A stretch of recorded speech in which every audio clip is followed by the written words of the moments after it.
Traveling the Vortex.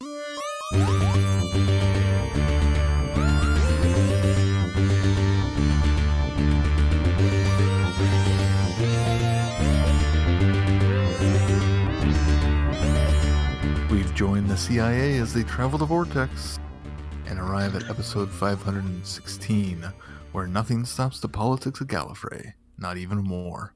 I'm Keith. I'm Sean. I'm sorry. I heard it.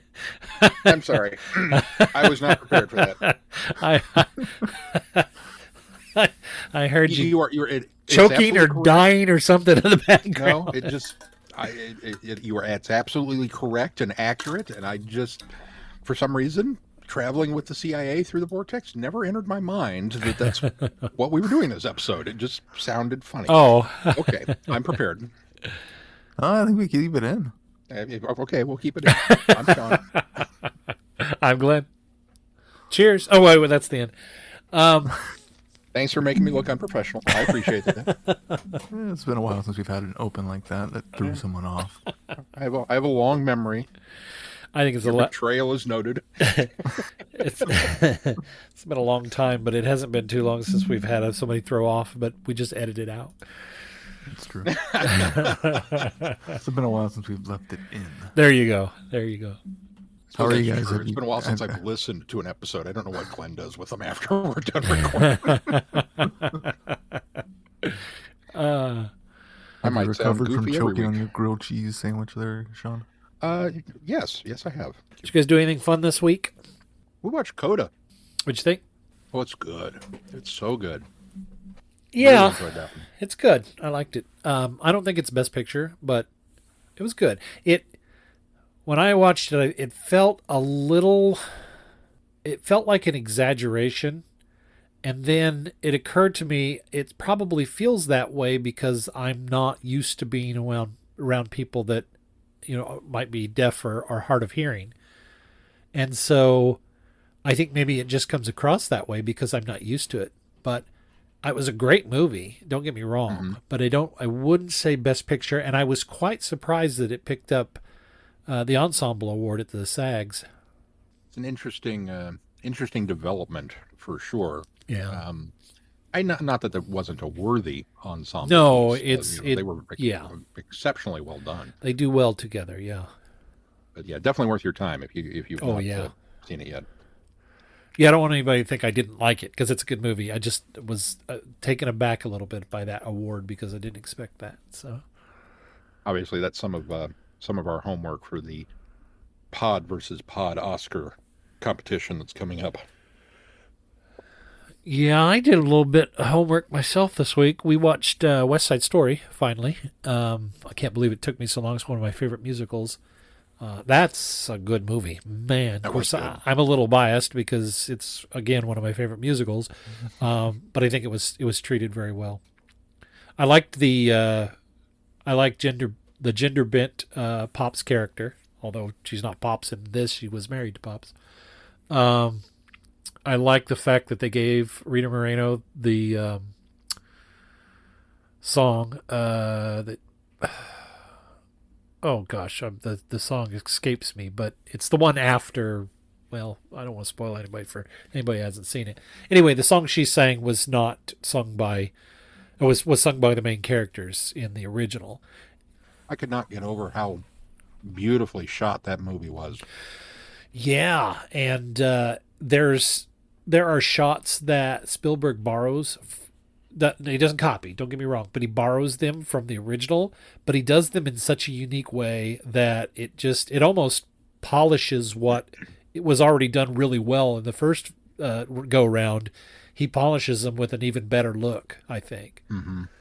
It just, the camera really almost becomes a character in and of itself with some of the dance choreography that it just flows, and Here's an interesting factoid for you.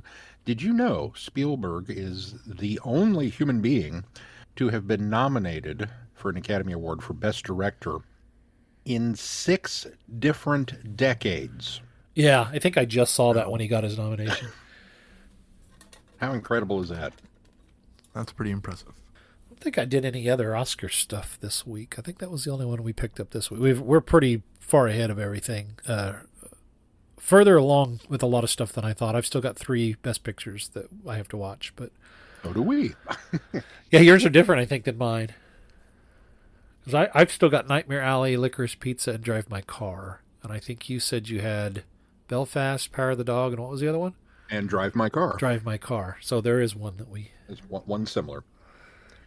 I think But we're also behind on you've seen a bunch of the actor nominations, which we have not yet started. I've been trying to knock out some of the oddball categories when Mel's not around. Yeah. Because I know she's not going to care about some of those. But yeah, in fact, I've seen all the Best Supporting Actor films, and I've seen all but one of the Best Actor films.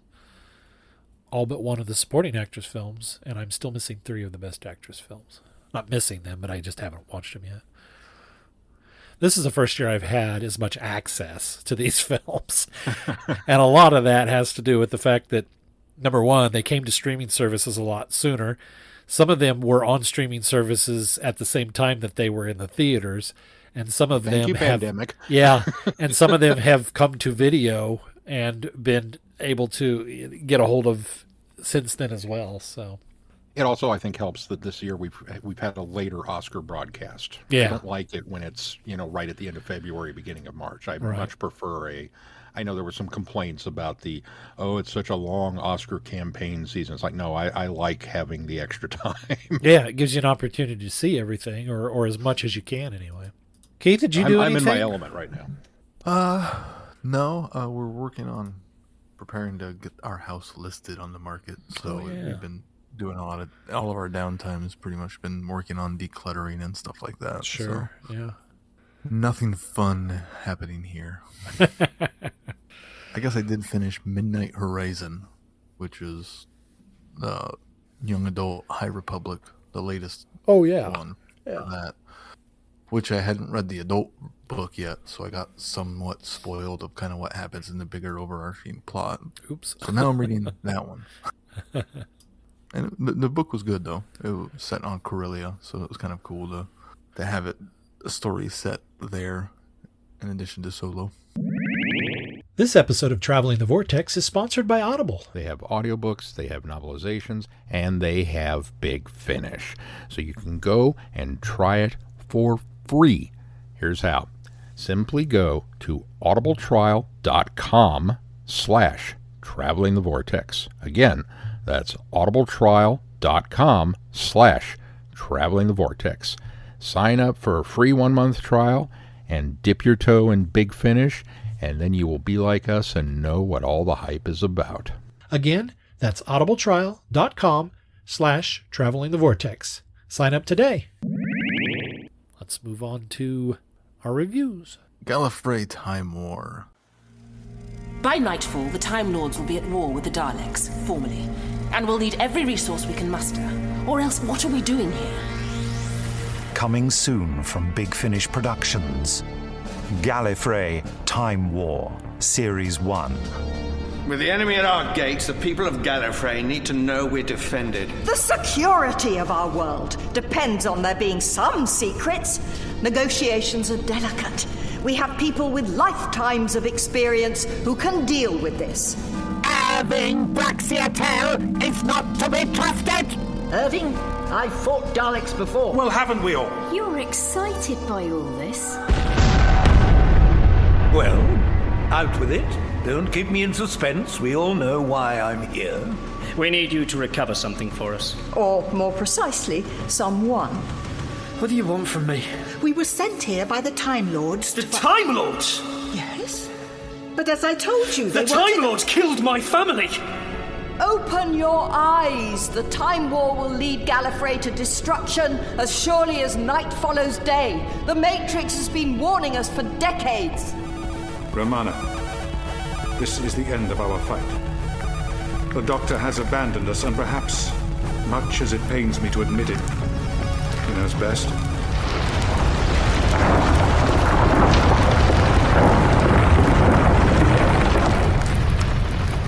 Big Finish. We love stories. We shall be victorious, my children. Your Emperor swears it. Celestial intervention. The temporal powers are under threat. It is only a matter of time before the Daleks attack. Now, CIA coordinator Romana must protect the interests of Gallifrey while dealing with demands from President Livia and an increasingly powerful War Council. As allies are whittled away, the Time Lords are drawn into a conflict they can no longer avoid. Really want to give this a bump, like a really big one. But I suspect that that's probably just my excitement at finally getting to a Gallifrey story and getting Romana in office, even though it's not the office I thought she was going to be holding. Well, remember, we did have that previous box that we'd have listened to. Yeah. I know. Okay. I enjoyed it. Do not get me wrong. But there were a couple of little things that it was like, I may have to refrain a little bit on my bump. So. How much of it is because you feel like you are jumping in midstream and you haven't learned of kind of what's led Leela and Romana and Narvin up to this point? So much. Now that the shoe is on the other foot, Keith, I'd like to offer an official apology. Wow, we treated you unfairly. See, I guess maybe because of my history and my experiences, I felt they did a pretty good job with this, where initially in the beginning of it, it's very much trying to play catch up, okay, what's going on? But I got the impression from the beginning of the box set that, you know, the War Council is a new thing that they're introducing in this box set. Maybe Romana's position may have been previously established as well as Narvin's, but what Leela's doing was new because of the War Council and being new in this box set. So I felt they did a fairly good job of bringing everyone up to speed for those that might jump in here, since there's, I would hope, a decent time jump between this and the last box set. Yeah, I'm totally with you, Keith. I didn't feel lost at all. I felt like I caught up really well. I thought the box set does a good job of allowing you to jump in at the beginning of this without having to know too much about where Romana and Narvin and Leela are at this point. Because I too think it fills in the holes and fills in the gap really, really well. I think my struggle with it, and what maybe I was a little disappointed with, was we did the first box set of this, and my biggest complaint about it was the story was just a political drama. There's not a lot of action. There's not a lot of excitement. There's not a lot going on. It's which is fine. There are people that like politically driven stories and political intrigue and political espionage and backstabbing and all this stuff. And that's fine, but I don't like that kind of story. And I was hoping that these had advanced away from that at least a little bit. I did expect there to be the politics. We are talking about Gallifrey and the Time Lords. But I did expect a little bit of that. But I felt like they got really bogged down in that again. I kind of felt like one of the things also that troubled me is Leela does this. She's almost,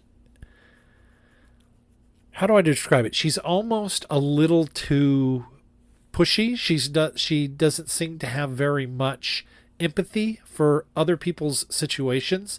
She doesn't seem to have much compassion, and there's a little bit of unevenness because at one point it's, okay, send Leela in there to find out what's going on. Oh no, Leela's been captured. We got to find out we've got to help her. And then it turns around and it's, oh gosh, well, we've got to get in there because I want to see what this is.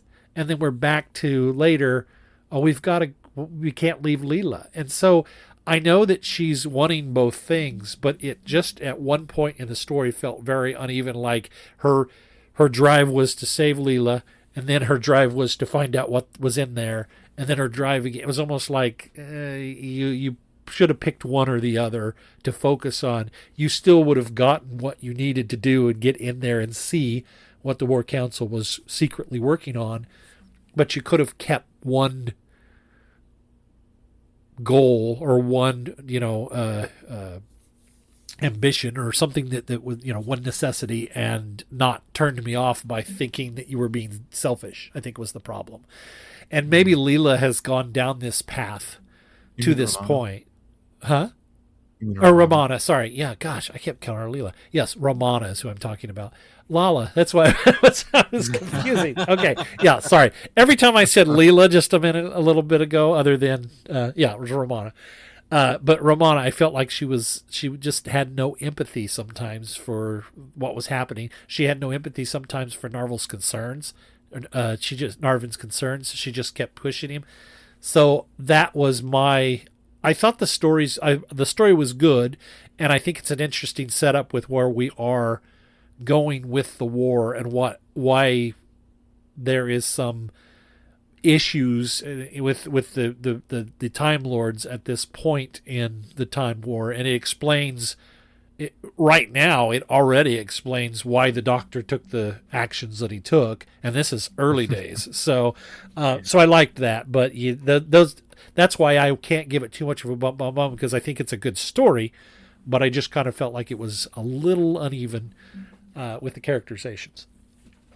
It's funny that you were saying Leela, and she seemed to be lacking some empathy for these other characters in their situations, because I think she did. When we first get introduced to Leela in the scene where they come to her and say, we need your help, and she kind of is like, I don't want to do that, and then goes, oh, all right, whatever, I'll do it. She comes across as very, very disinterested, but for Romana, okay, I'll do it. And any of the interactions early on with Leela, she is like that, and she doesn't have much compassion or empathy in her at all. And I took that as because of the extension of the fact that, well, she's still coming off the death of what was her husband's name? She's still coming off the death of her husband in the last set, that he disappeared or is presumed dead at this point. And so she's still a little off. But her friendship with Romana is, what's keeping her around. Unfortunately, Glenn's right. I didn't get a lot of empathy from Romana on the flip side, because I felt like in the last set that we listened to, Romana kind of uses Leela as the blunt instrument tool that ostensibly she is, but continues to in this set. And, she's useful and has her purposes when she needs her to. But yet, when I thought, when does the loyalty kick in? When does the friendship kick in? And she says, we've got to get Leela out of there before something bad happens. And I went, oh, okay, there it is. And then the next thing out of her mouth is, we've got to find out what they're up to. And I was like, oh. And it kind of pulled the rug out from under that. And it was like, well, just when I was thinking that you were, doing this for Leela, now I'm questioning your motivation. So I agree with you, Glenn. I think Romana flip-flopped a lot during that. And that's one of the things that I had to pull back my Dun-Dun-Dun, because I was like, And now I'm one of the people that I do like the political machinations and the, the backstabbing and all of that. I've been wanting to get into these forever, because it's like, oh yeah, this is the bread and butter. This is what, stuffy old Time Lords. Yes, more of that, please. And I could hear, even though they didn't use them, I could hear the pipe organs and the Death Zone horns, and all of that was playing in my head, and I was ready for it. But while the story was good, it was very paint by numbers. Okay, so the War Council is doing something shady. Duh. It's in the name, War Council. What did you expect them to be doing? They are not going to play by the rules. Their job is to win the war, and that's implied by any means necessary. And Romana should know that. And so the fact that they're hiding things from them. And it was interesting that the first thing out of the guy's mouth was, we picked up this thing, and what was your drone doing over there? Just right off the bat.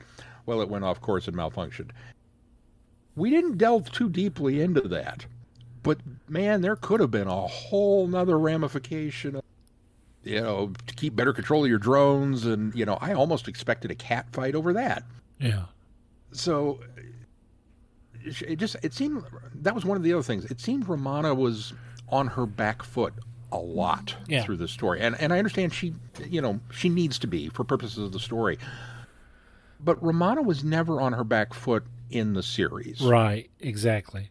This took a lot of her agency away from her Yeah. in order to put her through the hoops that the story constructed. And she's not that character. Yeah.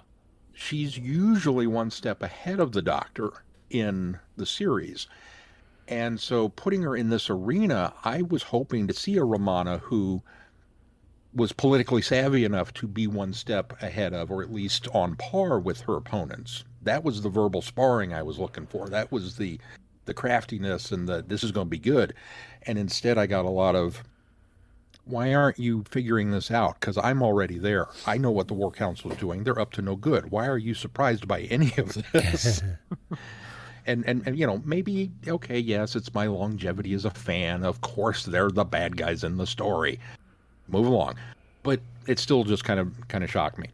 So then that, with the combination of how she treated Leela, was a bit of a thing. But even with Narvin, their relationship has never exactly been, I don't want to necessarily say friendly, but it's not been adversarial. But in this one, it kind of almost felt like, even though they're supposed to be working together, that she was keeping him at arm's length as well.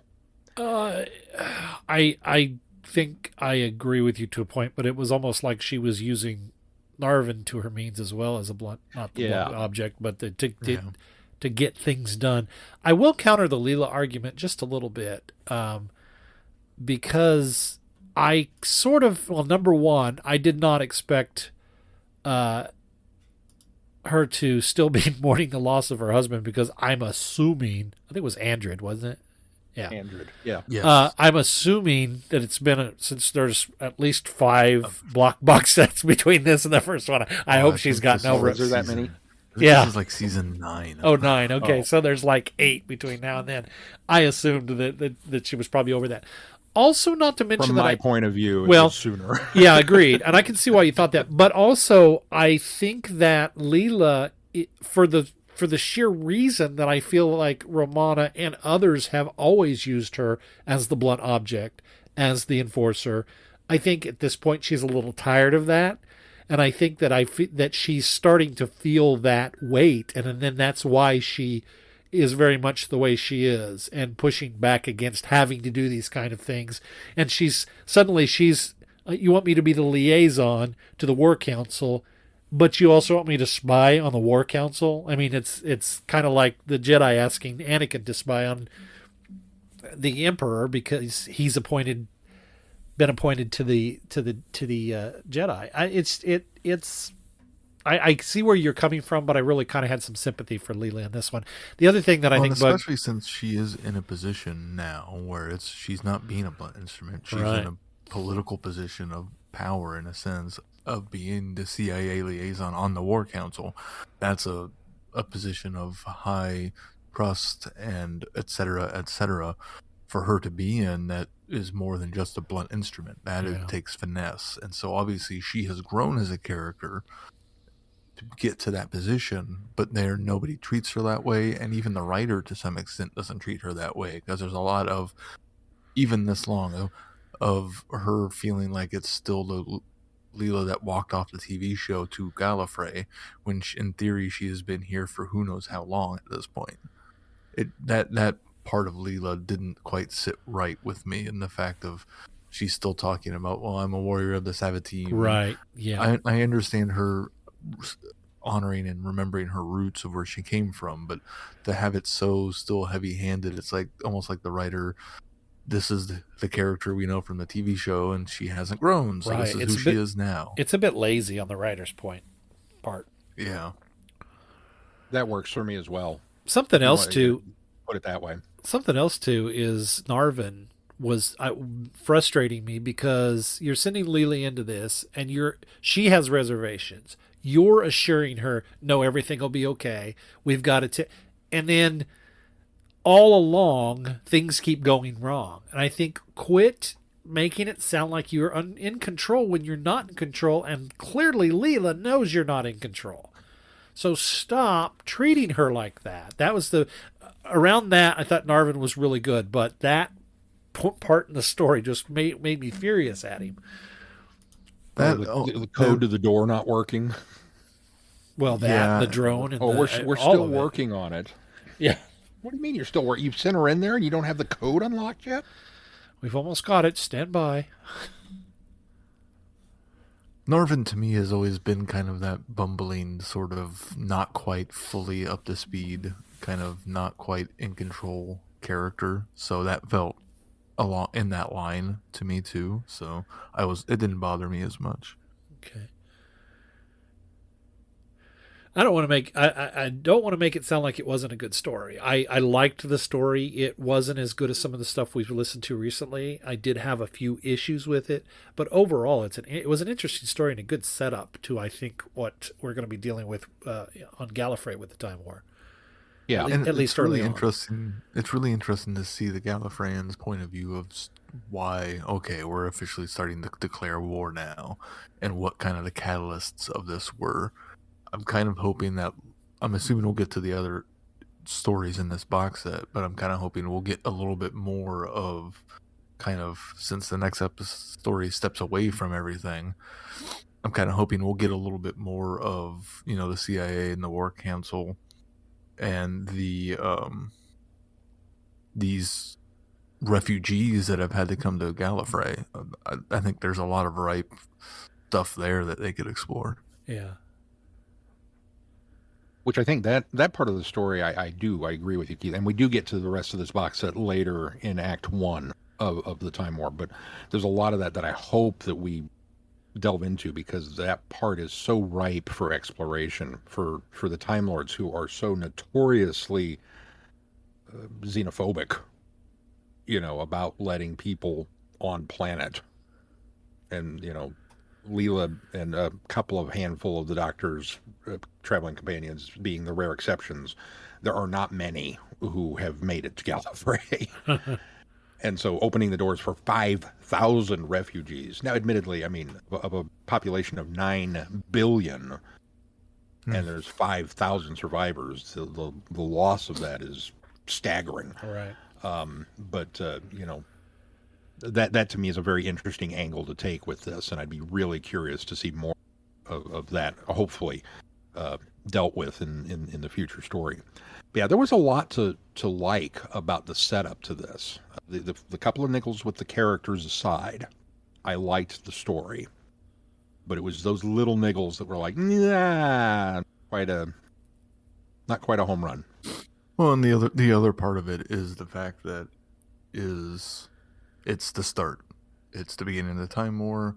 It's the beginning of a box set. It's the beginning of everything, essentially. It's that we're done with. We're ending the prelude and starting the beginning. So it's also hard to give the beginning of something a dun when it's not fully self-contained story. And I think we're going to have some of that going forward, just in the fact of, okay, this is the beginning stages of the Time War. While this individual skirmish may be over, obviously the overarching war is still going. So it's going to be interesting to see how they handle a lot of it and making them feel like encapsulated stories as opposed to one big arching story. It's an interesting transition piece as we kind of wind down the prologue and wind up into the actual declaration of war, which we do get in this. Which that was the other thing that I thought was interesting, is how foregone a conclusion it was to everybody that we were pretty much already existing in a state of war. We just hadn't said it yet. Yeah, I think it also, I think it also lends to the era of deniability, or they were in self-denial that it was happening. I think to that point, I think well aware that it was happening, but still trying to convince themselves that they were not at war.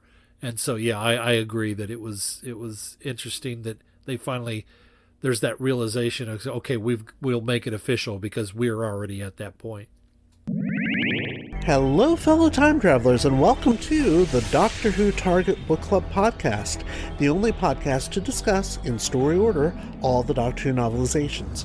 My name is Tony Whitt, and every 2 weeks or so, I'm joined by a 2 to 3 person discussion panel, including our so-called expert who's been a Who fan since 1979. That would be me. We also get the views of intermediate, casual, and novice fans who either have never seen the show or who have never read these books until these podcasts, including Dalton Hughes and Alison Fitz-Seyfried. You can find us on iTunes, Stitcher, Spotify, or wherever you find good podcasts, or even ones like ours. You're listening to Traveling the Vortex, a Direction Point podcast. Well, let's move on to the next one, because it does take a different approach, and I was very grateful for that, actually. Soldier Obscura. Braxiatel has always planned for contingencies. As hostilities escalate, he takes Ace into a deadly region of space-time, the Obscura, to locate an ancient research station. But Ace is about to learn more about Irving Braxiatel than anyone should know. Some soldiers are ready for this fight, but some will not make it through the first round. This is another one that I want to give it props, and yet I'm not sure. I'll give this one a bump, because I thought this was a well-crafted story. Now, that being said, I can see why for you, based on your explanation for the last one. I fortunately have a little more insight. Keith's got even more insight with Brax, but just to catch us up on Ace's story, her timeline, as we know, is very complicated. But but it is widely accepted that the Seventh Doctor at one time had her on the path to go to the Prydonian Academy on Gallifrey and becoming a Time Lord.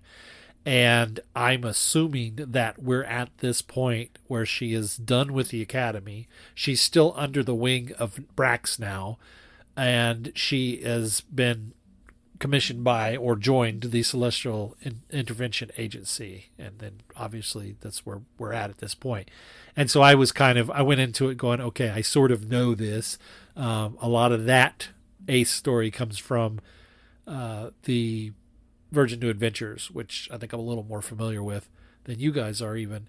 And there's bits and pieces of that I think spread out through Big Finish that we'll eventually listen to as well. Brax still's a little more of a anomaly for me because I don't know that much about, other than just what I've read in passing, that he is the Doctor's older brother, allegedly, and he's had a lot. His timeline. If we think that Ace's timeline is complicated, his is way more complicated because he actually is he's considered a paradoxical character. He has a lot of different versions of him, and there's interestingly enough, it's very much cataloged by the wiki very well, and I mean they make a good job of connecting all of the dots and making it all work. But I knew that he was the brother of the Doctor. I knew that he had been in Gallifreyan politics a lot. I knew that at one point, because if you remember right, and I think he's probably in more Gallifreyan, and Keith will test this, but if you remember right, he's the one that was responsible for the data bomb in the Matrix that was supposed to expose the cover-up. And so he was responsible for planting that bomb. And then they ended up changing the events, and so it didn't end up having to happen and all of that, and I don't remember everything about that, but we've had him before. I think we've had name drops in some other audios as well. Yeah, he's been in quite a few audios. Yeah, a lot of the time, the Gallifrey stuff. So and I figured you probably had a better grasp on him from the Gallifrey stuff. But even his early Gallifrey stuff, this is a different version than that one because there's things that happen between Gallifrey and this, according to Wiki. And anyway, it's very complicated, but I knew sort of that he was back in the graces of Gallifrey, and I also figured that they're bringing back every Time Lord at their disposal, and he would be one of them. Mm-hmm. And it looks like the actor who plays Brax in this one has done it in most of the audios, Miles Richardson's so done it's a lot. The same incarnation, at least. I think even in the his look they have used in some even like comics and things like that they've done, and artwork that they've done of the character are based on Miles Richardson. So yeah, I think he was originally introduced in the Virgin New Adventures, and he has a lot of adventures with when that series spun off into the Bernice Summerfield books when Virgin lost the license and they just started doing the Bernice stories. He was carried over into those as well. So he's had a lot of experiences with Bernice Summerfield as well. Yeah, there's quite the list of Bernice stuff. I'm not sure how many of those are books and how many of those are audios. There's probably a little of both in there. Yeah. Anyway, so going into that, I had a little bit of that, but again, I think that this does a good job of just saying, I mean, we don't have to know that this is the Doctor's brother. We just know that this is some Time Lord who's educating Ace at this point. And then we just have to accept the fact that Ace is here now, and this happens to be her job. So I think I didn't feel thrown into it at this point either.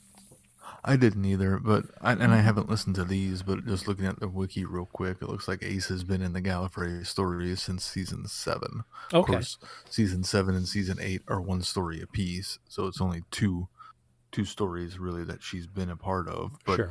She's at least been around, and obviously her role would have been established somewhat then. Of course, Romana was president back in those stories, so Romana's role has changed in that. So it's entirely possible Ace's kind of what's happening with her has changed too. So sure.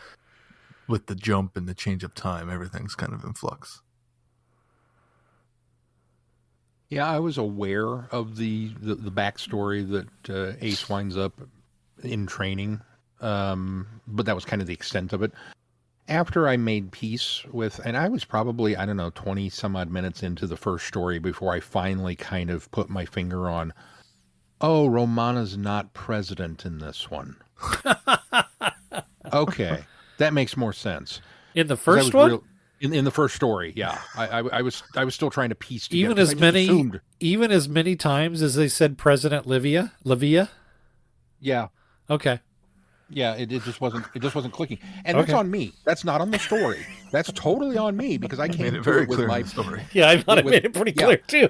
No, it's on me because I came into that with my preconceived notion of President Romana during the Time War, and I'm a big goofy head, so it's not on the writer's fault. That one's on me.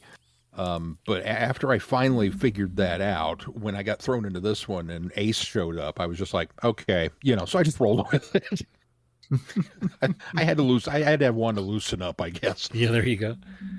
And then I kind of vaguely remembered Braxitel. Let me say something real quick, because just alluding to what you were talking about, Romana, I'm really glad that they did what they did by putting her in charge of the CIA, because it was Russell T. Davies, when he was asked where Romana was she still president of Gallifrey at the time, and he says no. And so they went, okay, that's canon. So I think that's why they shifted here. Well, and it totally makes sense too, because then suddenly, we all want Romana to be a good president because she was a good character. So it follows through that she would be, a force for good. And I kind of suspect that there was probably a lot of stuff going on in the Time War that was not good decision-making on behalf of whoever was in charge. And obviously we know that at some point in time, Rassilon himself comes over and takes over. Yeah. So, while it would be kind of cool to see Rassilon depose Romana, I don't think anyone necessarily wants that fight either. So it makes sense to shuffle her out of the way and let somebody else take the fall for the bad decision making. Well, and we even get the impression that the president knew about Project whatever it was at the end of resurrecting all the dead Time Lords, and that's not something Leela would have ever signed off on. Exactly. Right. So in order for that ball to even start rolling, it has to be a different president. Yeah. Right. Exactly. Yeah. And probably even establishing the War Council would have to be a different president. I don't think Leela probably would have wanted to establish that either. Or Romana. Yeah. Yeah, that's what I meant, Romana. Now I'm doing it. Now you're doing it. It's easily done. So yeah, that's all. That's good decision making there. But No, I just kind of rolled with it. And I remembered Braxitel from a story. I wasn't for sure which one, but now that you say Data Bomb in the Matrix, that one is like, okay, that makes sense. I thought this one was a pretty decent story. I think it's a little nebulous to me as to why. It would have been nice if we would have gotten a better picture of what this weapon was going to be. Yeah, I mean, in and of itself, it's a MacGuffin. The whole Obscura is, okay, it's this area of space, and the Daleks have apparently been trying to cross it, and it's an possible invasion route, but it didn't become a thing until right now. And then we're going to take care of it right now. But only because there were very few people that knew about it. Braxitel happened to be one of them. Right. It just seemed very convenient that all of those pieces came together for purposes of storytelling. And look, we've got a thing. It's like, yeah, but the Obscura has been here for how many thousands of years? Station been here? How long is this? But nobody knew about it? The Daleks didn't know about it? Okay. They didn't know that there was a way across it, and that they've been throwing themselves into it for how long, and they just now are sending a fleet to... I think there's just a lot of little convenience. Well, I think no, because I think you missed very much a lot of the core of this story is the fact that Braxitel was playing a long game on this. The reason they were going at it is because he had planted the idea that there was a great weapon there that the Daleks would want, and so that's why he was convincing them, but that's why he had been playing the plan and letting them kind of indirectly in on the fact that it was there, because he was basically expected them to throw Daleks at it until they were able to get to a point where Donna would use the gun or the weapon, because she was the weapon. She had to take the one shot at the lead fleet, the head of the fleet, and which would have taken out the entire fleet. But unfortunately, she couldn't do that. And so he had to revert to plan B and then obviously C as well. So it falls apart on him, but it was all a setup. And I think the fact that it was the Obscura was irrelevant because it was, yes, a MacGuffin for the story, but also it was a MacGuffin for his story to get them set up into the situation that he needed them to be in order for them to be taken out. And so he was manipulating this whole time of this chain of events.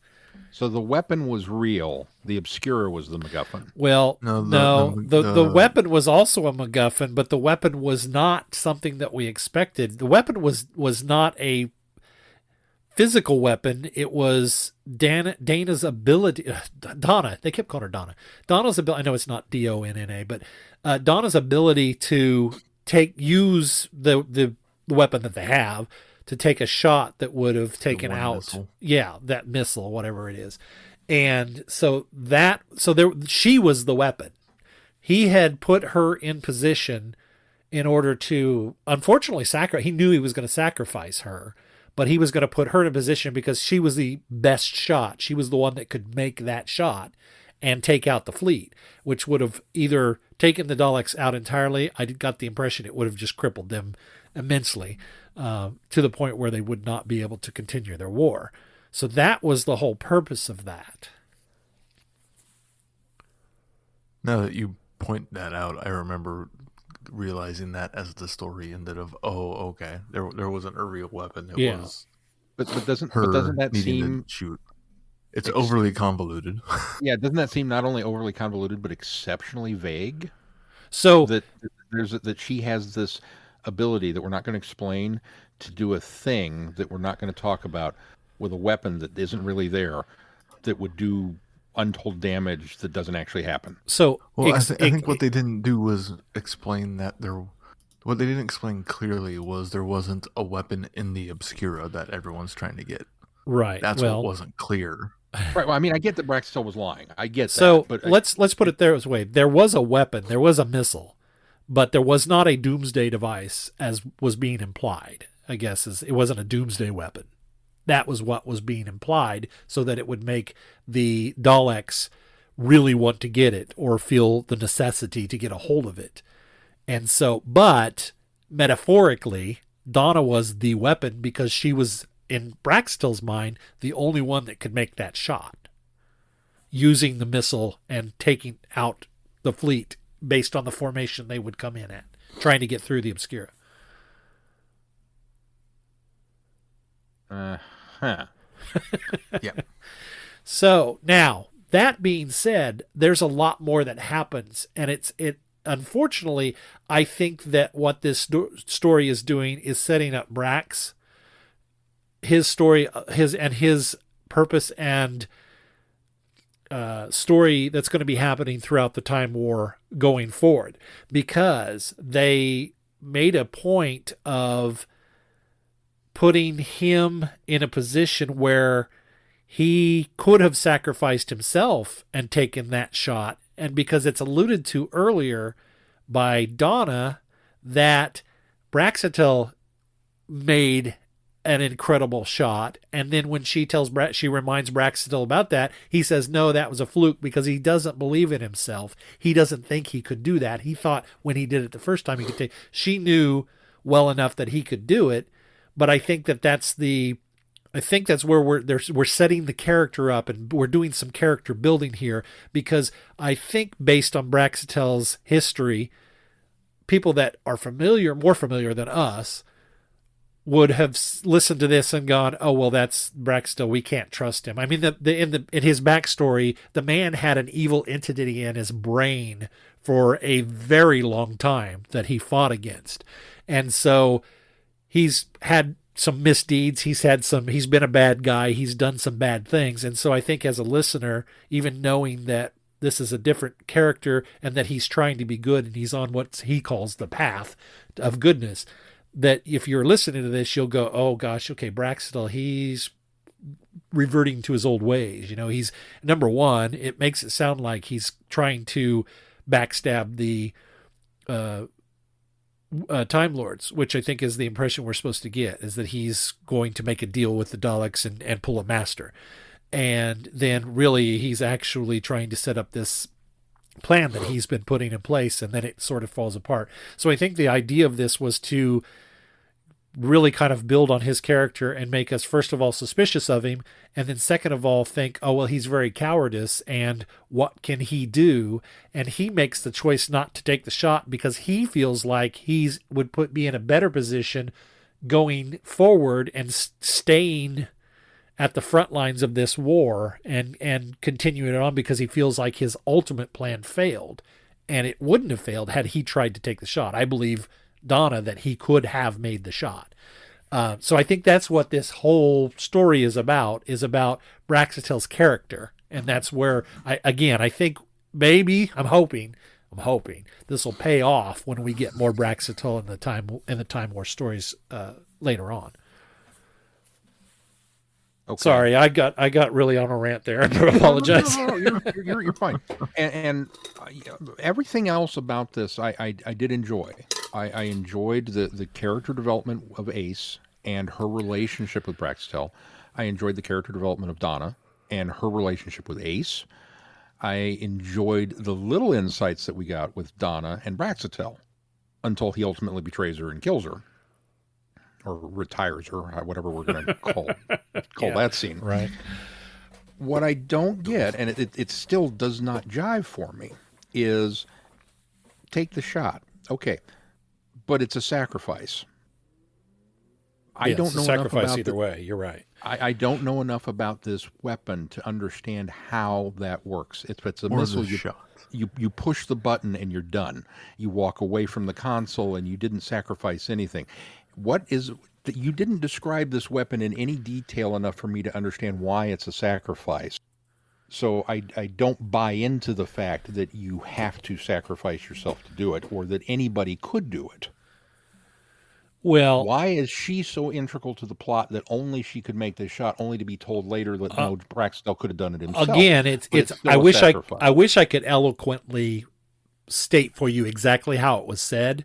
But it's at least laid out for me. It was laid out very well that the missile array was like you had to have a targeting system, or not even a system, but you had to target it yourself. And there was some dialogue in there that explained what had to happen. And the reason why there was going to be a sacrifice is because when you do this in the Obscura, it takes out the entire Obscura. So you weren't going to be able to get away. He did it in such a way where he took out a few ships and then was able to delay things, what did he say, 7 seconds or whatever, enough time, 7 minutes maybe it was, I don't remember, enough time for him to get to the TARDIS. So he took what you could look at as the coward's way out, or as the, not necessarily even the coward's way, because he in his mind is building up that he did something noble because he has to survive so that he can continue the fight. Okay. Yeah, because they talk about taking down a whole flock of bats with a single shot. And right. That's essentially what she was going to do with this missile and the Daleks. Now, exactly. Why she wouldn't survive that wasn't clear, other than, the idea that the Obscura would no longer be there. Okay, I guess I totally missed that part, that the Obscura wouldn't be there anymore. So I will have to go back and re-listen to that then to hear that, because I totally didn't get that. Well, I still think it's vague enough that it doesn't jive for me. I think you would be listening for when he talks about it would, let's see, it said when taking out the fleet would also take out the station, I think is what the line is. And they're on the station inside the Obscura. Well, then it's a crappy plan to begin with. I mean, move that TARDIS so it's right next to the button. Yeah, I mean, well, that's a good point. That's a very good point. I can't argue that. You can do it with 7 seconds to spare. Why you don't have extender arms or antenna probes or I don't know. Tom Baker would have figured something out. He would have. I don't know. There's a lot of. That's the part of it that I get tripped up on. Sure. I like I said, I don't mind that Braxtill's telling this big lie, and that's the other thing is without having his backstory and knowing the ins and outs of him with a parasitic brain and being a bad guy and all of that stuff being dropped in the middle of just here's this guy. Yeah. I get that Braxtill's not to be trusted because I don't necessarily trust him, but I never for a minute thought he was actually teaming up with the Daleks. No. I don't buy that. You either have to be completely evil from the get-go or completely brain damaged from the get-go to think that you can team up with a Dalek. Let's be fair. I think it was than being able to buy into that. Too. Yeah, right. And let's be fair. I think that's the implication, but there's not. Based on the way these kind of things work out, I too thought, okay, he's not making a deal, but he's not playing all of his cards yet, and so he's got another plan. So yeah, I think everybody, I think anybody listening to it would get that. So I never bought that he was really, making a deal with them, but he was luring him in for something. The fact that he didn't let Ace in on it, okay, so he's playing him close to the vest, and he's got something else in mind. All right, well, let's see what this is.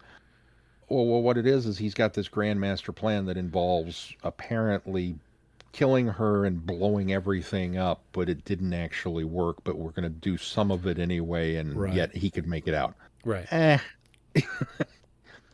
That's a crappy plan.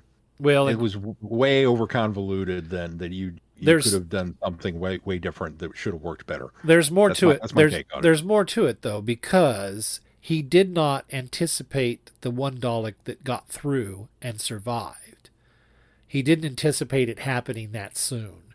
And so I think that's part of that, because that was the first thing that threw off his plan, because he talked about he felt like he had when Ace goes in there and he's in the parlor having tea and she's like, I thought you were doing this, and he's like, well, we've got all the time, but at some point the timeline gets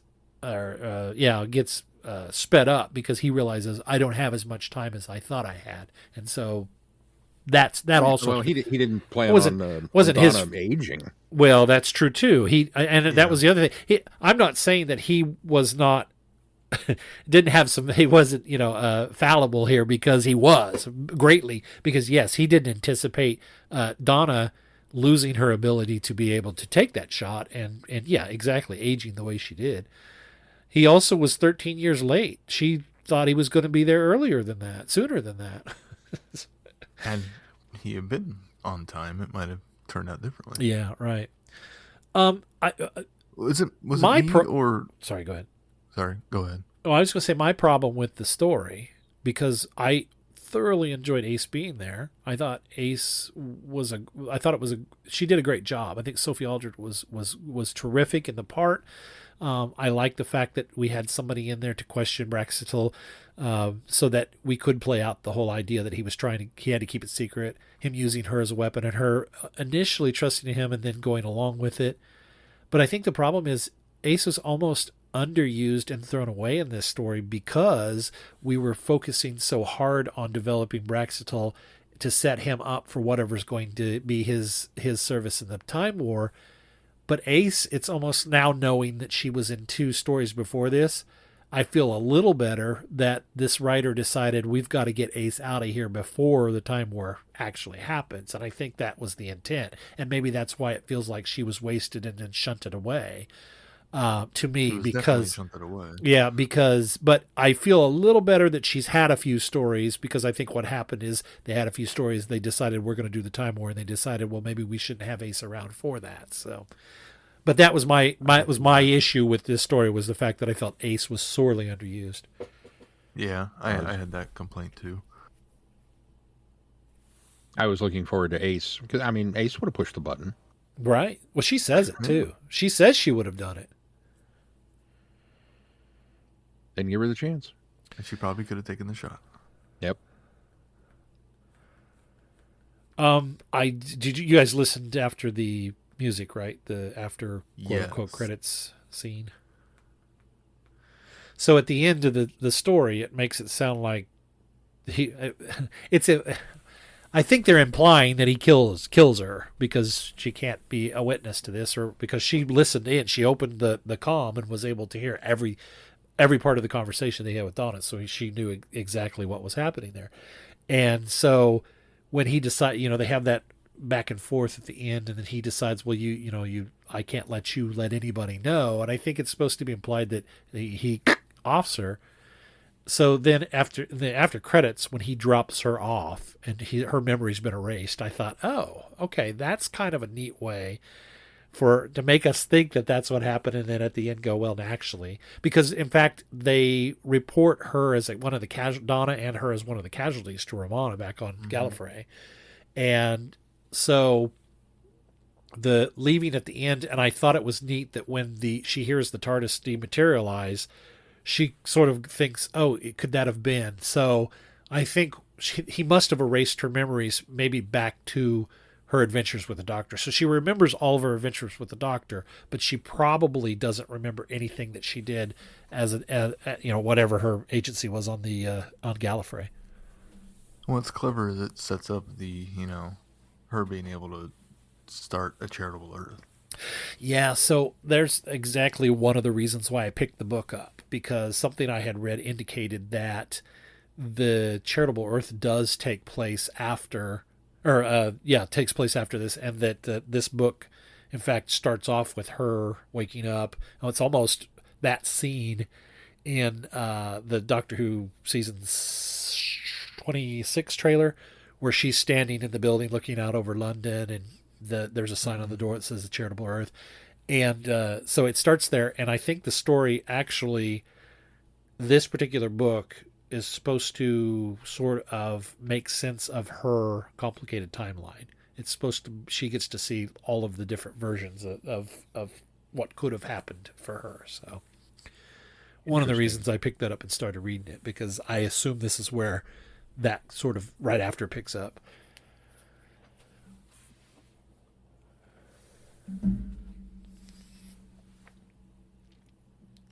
Anything else on this 2 set? I really kind of want to go on, especially at the end when Romana's asking for them to go get the master. There is another. Yeah. What's she saying? Yeah, what a great stinger. There is another renegade. If the Doctor's not going to be involved, there is another renegade we could call on. The only other thing I had was, I thought it was interesting that, considering that Brax is supposed to be the Doctor's brother, it's Miles Richardson at times sounded like Tom Baker to me. I thought that as well, especially in the stinger for the close of the first episode when he started talking. And I went, what? Really? And then Ace started talking, and I went, oh, no, they wouldn't pair those two together. And I had to go and look up who this person was. Fourth Doctor, Tom Baker? Yeah. Yeah. I heard it. I didn't get that at all. Not when Sean was talking about it, more in later on in the actual second episode. Oh, wow. Once I knew who it was and I got used to the rhythm and cadence of his speech, then I didn't hear it as much. But initially, I totally thought that was him. Well, and there were, like, if I took a break, like, I'd get out of the car, and then at the end of the day, I'd get in my car and drive back home, and he would start talking. It would take me a couple seconds to remember, oh, yeah, that's not Tom. That's Braxy. It almost, at times, sounded like he could have been an impersonator before they got Tom to do it. Huh. I don't think he did, but he could have. Yeah. Well, I didn't get that at all from him. I didn't think he sounded anything like Tom, but I'll take your word for it. At least it wasn't just me. Sean thought so too. He did play. He did play Dougie Cabinosh or Douglas Cabinosh in Downtime in the video. In fact, he's done a lot. He did a lot of the direct-to-video. He did Mind Game, Draconian, the Mind Game trilogy, Deimos Rising, White Witch of Devil's End. They all say, who is Doctor Who? Do you collect Doctor Who? Do you have Doctor Who items and you don't know you collect Doctor Who? For all things in the Doctor Who collecting world, tune in to the Doctor Who Collectors Podcast, a Direction Point Network podcast. I am Larry Van Rosbergen, your host, and I have been collecting Doctor Who for 40 years. With popular features like collection protection and the most outrageous offer, we have a lot of fun. Available anywhere you get your podcasts. You're listening to Traveling the Vortex, a Direction Point Network podcast. There's also the other thing we were going to review. Oh, let's talk about that. I forgot about that. We talked about it right before the show, and I had already forgotten about it. Yeah, let's talk a little bit about... rushing us along. Let's talk a little bit about the episode... which one was it? Was it 5 or 6? 3. 3. Oh, it's episode 3. Episode 3 of the newly animated Web of Fear. What was your impression? No, sir. I didn't like it. No, I would rather watch a reconstruction. In fact, I will not pick up the DVD because I did not like it. In fairness, this to me felt very much like they were in the process of animating it. Like maybe this was an animatic that they were blocking the stuff and showcasing how things were going to be put together. And then maybe the word had come down from BBC that, okay, we're done with animating these. We're not going to do it anymore. And they were like, well, we've already started this one. And they said, well, just go ahead and release it as is since you've already got that far. Just call it good. That's really where it felt like this one fell in the, I don't mean to besmirch the work that went into it, but it really felt unfinished. Yeah. It was not fluid. The movements of the characters were not polished. They were very jerky. They were crudely animated, at least compared to what we've seen in the past. From any of the different animation houses that have worked with Doctor. And you know me, it's going to take a mighty accomplishment to unseat Reign of Terror as the worst of animation. But by God, you managed to do it. Because this was just, I'm with Keith. I won't buy this one. It felt and looked like they were using the graphics card from a Nintendo 64. Yeah. And it could be because it was just animatics and storyboarding and whatnot. I don't know. If I knew that, I would maybe cut it a little bit more slack, but I just can't. Even, I even switched between black and white and color halfway through to think, oh, well, maybe it's better one way or the other. I did too. And it didn't make a difference. Which is a shame because it's such a good episode and such a good story. and such a monumental episode and such a good story that it deserves a good animation. And now, unfortunately, I don't think we're going to get it. So let me put a little perspective on this. Number one, you guys are not alone in this. There are a lot of people that were quite disappointed and quite upset with that. I personally wasn't that bothered by it because I all along knew that they were only animating one episode. That was the intent. They were never going to go animate the entire series.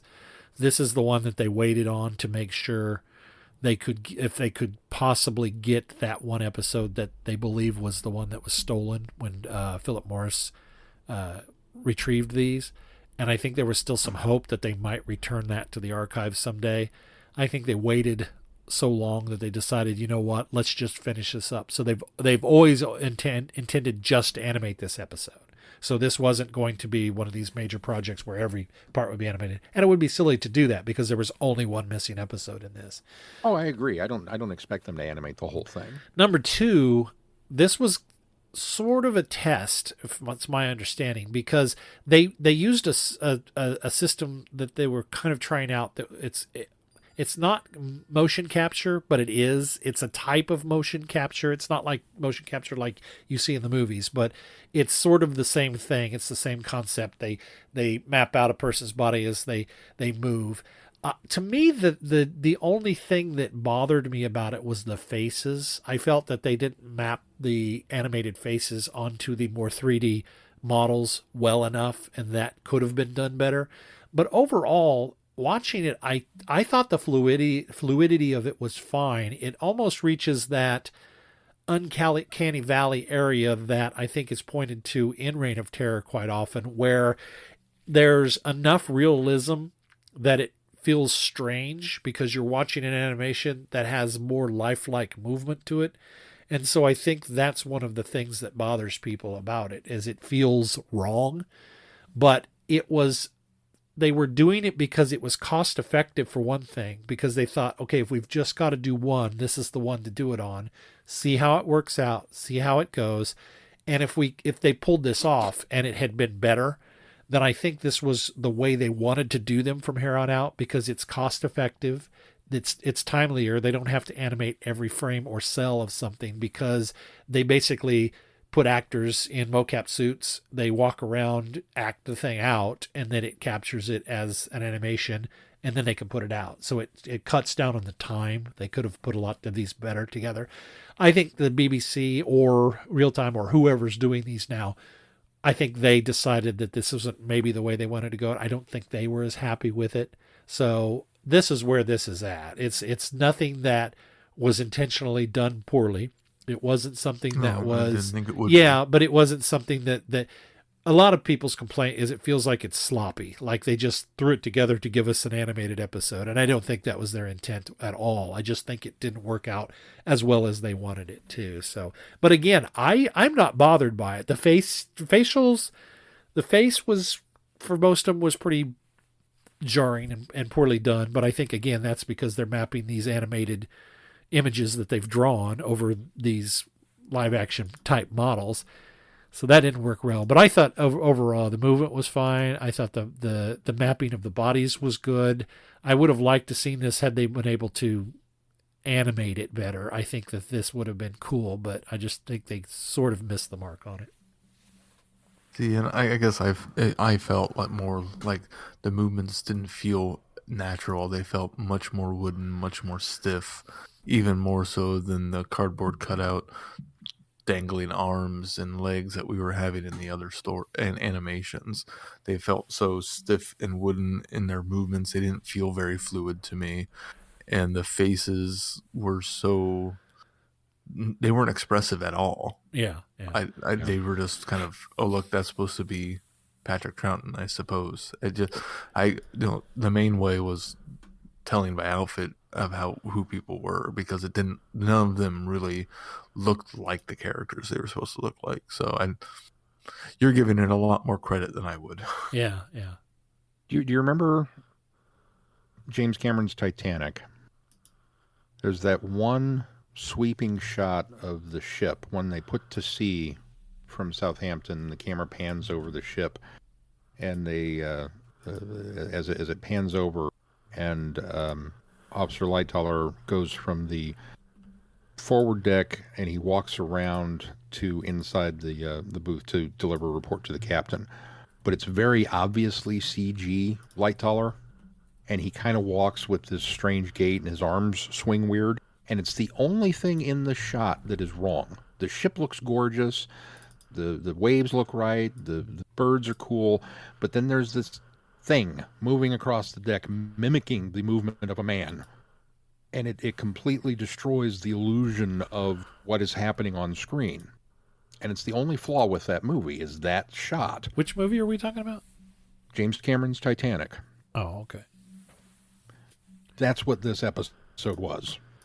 Well, that was that wasn't the only thing that ruined that movie, but no, it reverted back to 1997 animation. That's how I was traumatized for and I'll be honest, I didn't even finish it. I made it through about 18 minutes of the episode, and that was an accomplishment. I felt in both black and white and color, and it didn't make an. And I kept, it's the brig. It's the first one with the brig. We needed this to be a triumph, and I understand it was only the one episode. That's just it. I don't think we needed it to be a triumph, and here's the reason why: because we have a really good version of it, and we have a really good version of it with a really decent. Fortunately, even though the BBC did it, a very adequate reconstruction of it on that. You're absolutely disc. Right. So it was unnecessary. Yeah, I am grateful that I am beyond grateful that Web of Fear exists at all. Yeah, in any combination of episodes, and we do have a fairly decent retcon.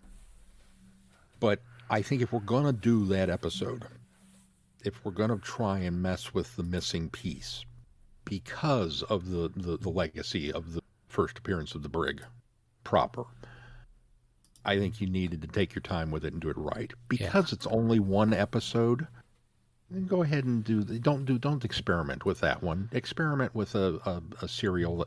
You want to experiment with it? Go experiment with Mission to the Unknown. Give us 10 different versions of that one if you want to play around. Nobody's going to complain. But don't do this one. I think they might have done that had the one group not mounted the reshoot of it, because I think that they were happy enough with the reshoot of Mission Unknown. The other problem you have, and here's why I'll argue for this was the right one to do, is because it is a well-loved story. It's going to sell no matter what.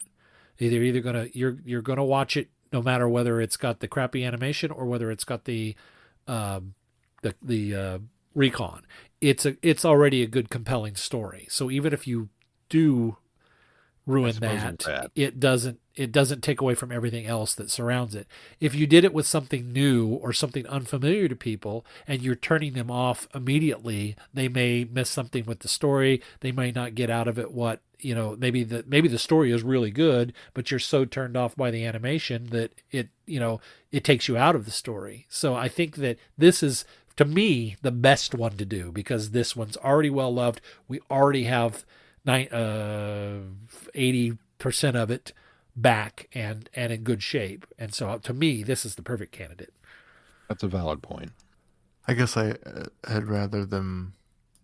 I guess I expected them to, they're only animating one episode. Let's sink a decent amount of money into it to make it, even better.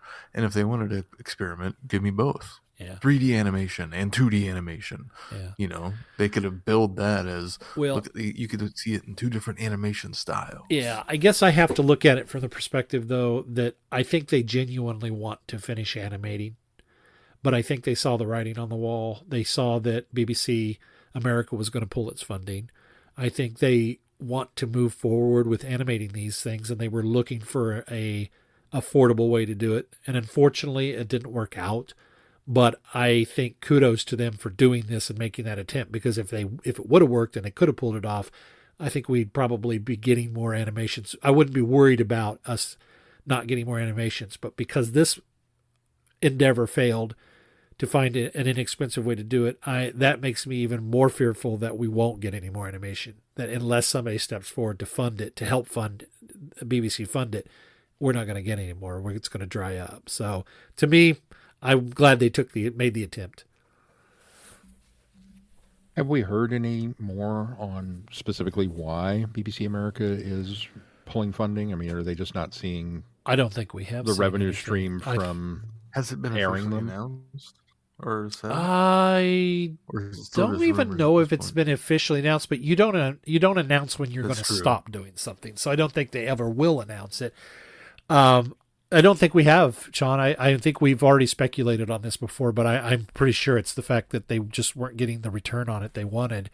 That's why we weren't getting them for an entire year, because they were scheduling them out to play on BBC America, and I just have a feeling they weren't getting the eyes in front of them that they needed to in order to make them valuable to them. So that's why they're, and they didn't pull out of the project. Let's be fair.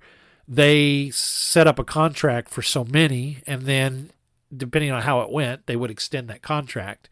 And so that contract's running out because they just weren't, it was, maybe diminishing returns. It's not for renewing them. the contract. Exactly. So, Although I don't think they executed their end of the contract very well. Waiting a year when you Americans, if they want this and are tech savvy, they're going to go to the internet and they're going to find these stories. that's 100% accurate. So if you get them on TV and on shelves close to the same time it comes out in the UK, you will get your return on That's investment. 100% accurate, because the people that really they are shot going to, the themselves people in are their going to watch these are the fans. And yes, fans are gonna you might find get it. some other viewers as well, which is a happy pickup if you do.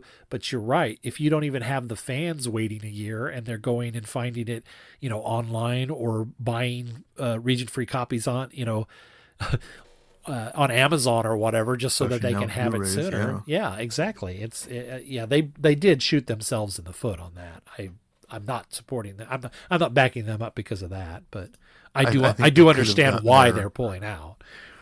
Yeah, I just think they could have gotten their return on investment had they been smart. Yeah, absolutely. And it's really interesting considering so much of the home video industry has pretty much foregone the day and date thing with different countries and different markets. Yeah. It's pretty much day and date everywhere. Yeah, Now that- regions Yeah. blocking has not been a thing much anymore. It's all but evaporated. Yeah. But here, Doctor Who is still a slave to this thing. Well, again, that's not BBC's fault. I'm sure they would do. They wouldn't region block, but because BBC America, their investment is not in video, their investment is in television. And so, unfortunately, they also have the say to say, well, until we air it on television.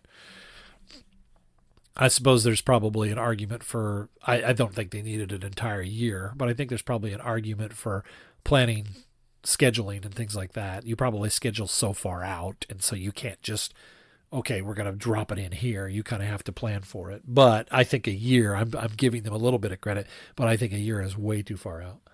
Yeah. But there's 45 also the streaming aspect of things. They could put it on their streaming service and get views and subscriptions that way too. Yeah, but BBC America isn't focused on streaming like Paramount and Peacock, and that's not their focus right now. And so, but that's the only place you can watch Orphan Black. Well, it is right now, but unless you go buy the DVDs, right? stuff. Well, but my point is, Keith, is their focus is television because that's where their money revenue is. Their revenue is not on the back end with streaming yet. Now, when they figure out a way like everybody else has to make streaming be their bread and butter, then yeah, it would make sense to put it there first and make it exclusive. But right now, I can get the BBC America app, and as long as I have a cable subscription to cable somewhere, I can watch the shows on there for free. Oh, as long as I have a Cox subscription, I can log on to BBC America. So they're not making any money from me that way. So that doesn't even work for them. Now, that being said, everybody's going to cut out the middleman. Cable's going to be a thing of the past, just like networks are eventually going to be the thing of the past, and everybody's going to be streaming everything, and everybody's going to have control of their own content eventually. That's where we're going, but that's a whole nother rant. A whole nother can of worms. All right, Sean, now what do we have coming up on the schedule? Well, now that we've opened that can of worms, we're going to put it away. Okay, so coming up next, we are officially pointed out for the following through the prologue now of the Time War and Time Lord Victorious, which we spent the last part of last year working through all the Time Lord Victorious materials, would nestle in quite nicely, theoretically, after the stories that we reviewed today. And then you can work your way through that if you haven't yet, and then pick up next time with us. We will be doing Act 1, the official opening volleys of the Time War at large, with the War Master 3, which is a box set, Rage of the Time Lords. And correct me if I'm wrong, Keith, there are 4 stories in that set, yes? Yes.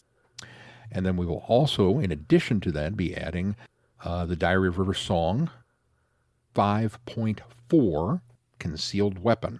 So that's box set 5, the 4th story. So a total of 5 stories next time. So that's going to be a huge double-length, big episode. And then following that up with Unit, Cyber Reality, which is from Unit, the new Series 6. And then we will be following that up with little Easter Saturday goodness from the BBC, with their long ears hopping down the bunny trail, delivering some new Doctor Who our way, what we understand.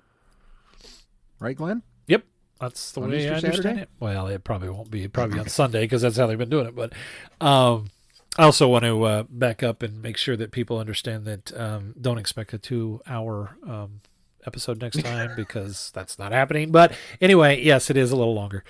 As long as we need to cover 5 stories. Yeah, that's exactly right.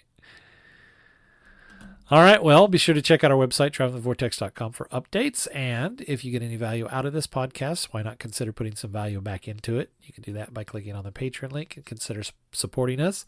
Also, please consider giving us a 5-star review wherever you subscribe to the podcast, and make sure you join in the conversation on our listeners forum on Facebook. If that's it for this week, until next time, I'm Glenn. I'm Sean. I'm Keith. Cheers. Good night, everybody. Be seeing you.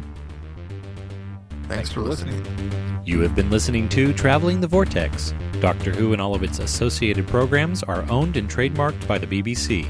No infringement is intended or implied. Direction point! Direction point! A Doctor Who podcast network.